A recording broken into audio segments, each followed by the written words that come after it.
Now, Sergeant Joe Imperatrice is the founder of Blue Lives Matter NYC. Joe, we got Joe on the phone. Joe always comes in person, but the traffic is so bad in New York. And coming down to Wall Street, you know, Joe, we were just talking about this last night at dinner. It's impossible to get around Wall Street, so I'm sorry you have to go deal with that. Thanks for checking in. How you doing this morning, buddy? Thanks for always having me on. Oh, are you kidding me? So tell us about this great vigil at City Hall last night. This is monumental. I love your support of law enforcement everywhere, Joe. Exactly what was going on, and where was that last night? At City Hall? Well, first of all, it was at City Hall, and I have to thank Joe Borelli. I got to thank Mike Riley, both the councilmen and assemblymen, who always stand up for our law enforcement. That's what we need. As everyone knows, and the last time I was on with you, we spoke about the 9 police suicides. Just within the NYPD alone, nationwide, it's anywhere on average between 150 and 160 a year of officers taking their life. A couple of weeks ago, we had a retired sergeant that took his life, and the protocols in place right now just don't seem like they're working. The officers committing suicide are not calling their numbers. They're not reaching out for help. And there's the stigma. You constantly hear that word, the stigma. And over the years, officers don't want to be classified as crazy, or, you know, I described it last night as when you're given a badge and a firearm, that's your superhero powers. It's like taking the cape away from Superman. And you don't want to feel penalized for just dealing with life.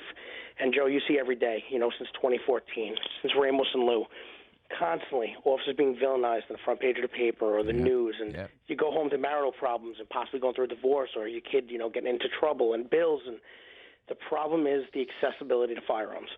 The average person who wants to hurt themselves has to think it out, what bridge I want to go to and jump off of, what noose I have to tie. With a police officer, you just make this split-second, terrible decision you could never take back, and you hurt so many people because of it. Yeah, and tell us what's being done in terms of mental health assistance at this point, Sergeant.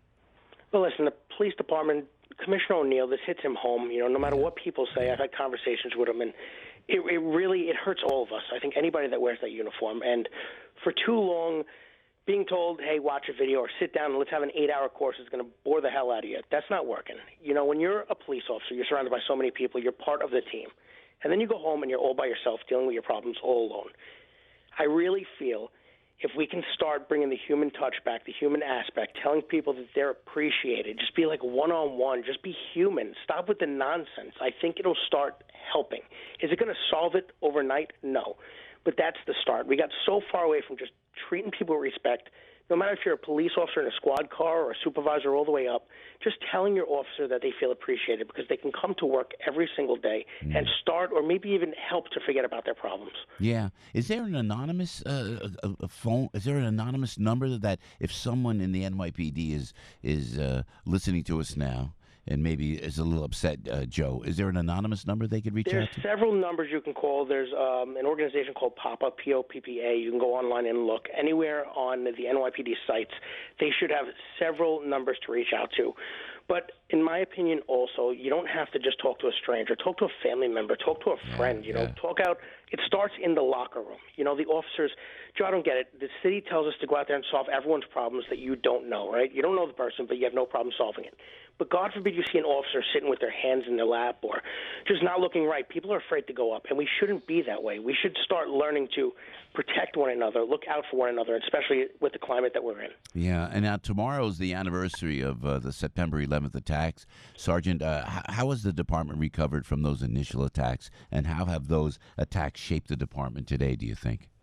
We've gone such a long way, and you know, I'm fortunate enough to have a relationship with former Commissioner Bernard Kerrig, and you know, you see Rudy Giuliani all the time still going on Fox, and they are what America signifies. That's what America's all about, and I think you'll agree, during those times, the worst tragedy probably in the United States history to date, we came together like never before, but for some reason, sometimes it feels like 18 years later, people forget that.